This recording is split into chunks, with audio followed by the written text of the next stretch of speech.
Сәлем достар, қалдарыңыз қалай? Сіздермен бірге мен Луиза. Осындай творожный печенье пісіргіңіз келсе, менімен бірге болыңыз. Видеоны соңына дейін көріп, каналға жазылыңыз.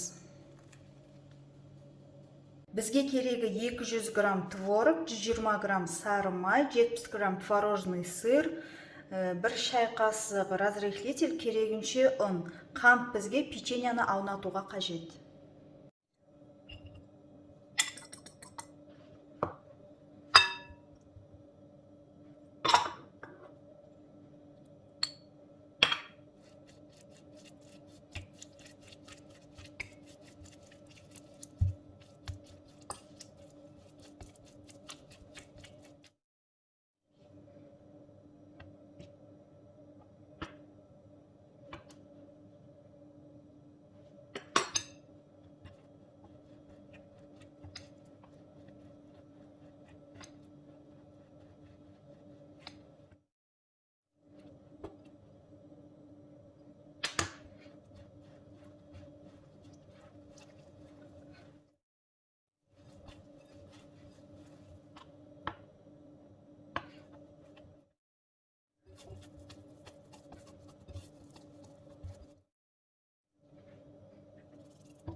...220 градуста қызарғанша пісіреміз.